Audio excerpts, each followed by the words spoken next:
My name's Carmen. My brother's an addict. My brother was an addict.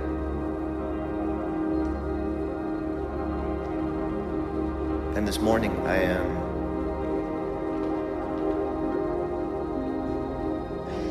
sorry, I forgot.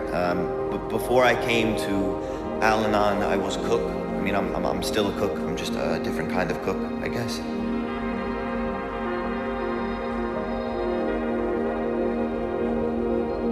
My brother and I, we would cook a lot together, especially when we were kids. You know, that's when we were closest.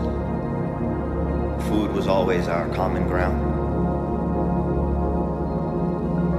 We wanted to open a restaurant together. We had a name, we had a vibe, all of it.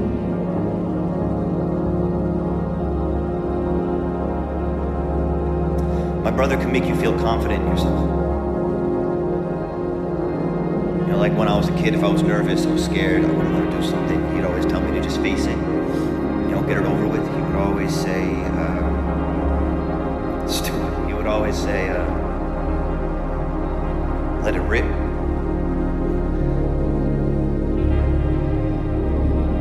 He was loud. He was hilarious. And he had this amazing ability. He could walk into a room and he could take the temperature of it instantly. You know, he could dial it. And I'm not built like that. And I didn't have a lot of friends growing up. I had a stutter when I was a kid. I was scared to speak half the time. And I got shitty grades because I couldn't pay attention in school. I didn't get into college. I didn't have any girlfriends. I don't think I'm funny.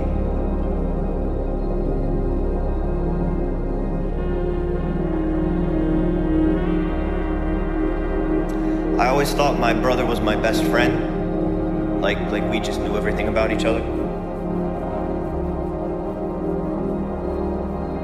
Except everybody thought he was their best friend. You know, he was that magnetic. And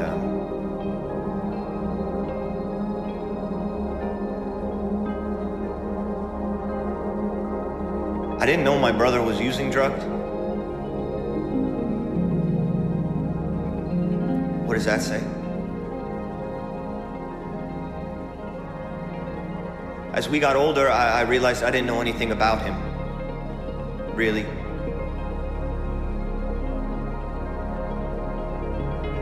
He stopped letting me into the restaurant a couple of years ago. He just cut me off cold. And that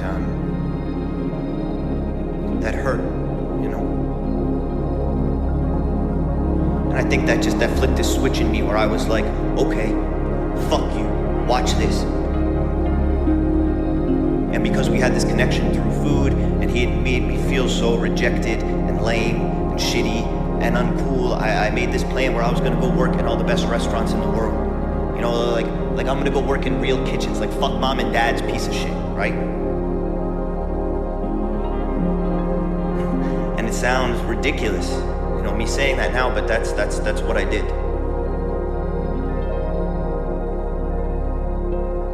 And I got the shit kicked out of me. And I separated herbs, and I shucked oysters and clams and uni, and I cut myself, and I got garlic and onions and peppers in my fingernails and in my eyes, and my skin was dry and oily at the same time. I had calluses on my fingers from the knives, and my stomach was fucked, and it was everything.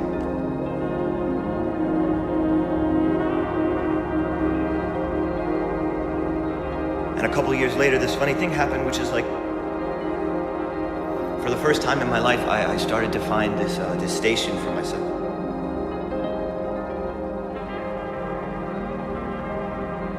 And I was fast, I wasn't afraid, and it was clear, and I felt okay, you know.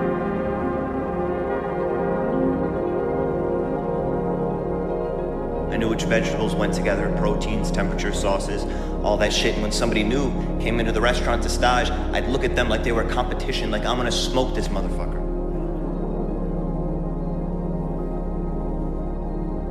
I felt like I could speak through the food, like I could communicate through creativity and that kind of confidence. You know, like I was good at something that was so new and that was so exciting, and I just wanted him to know that, and fuck, I just wanted him to be like, good job.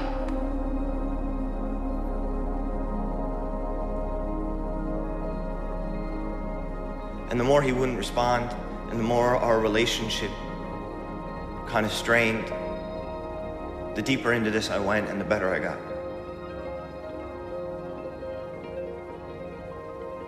And the more people I cut out, the quieter my life got. And the routine of the kitchen was so consistent and exacting and busy and hard and alive, and I lost track of time, and he died.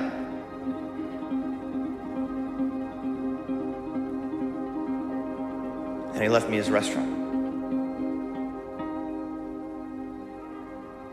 And over the last couple of months, I've been trying to fix it because it was in rough shape, and I think it's very clear that me trying to fix the restaurant was me trying to fix whatever was happening with my brother. And I don't know, maybe fix the whole family, because that restaurant, it has, and it does mean a lot to people.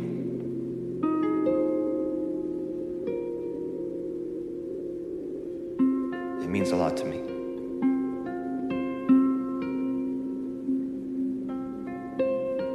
I just don't know if it ever meant anything.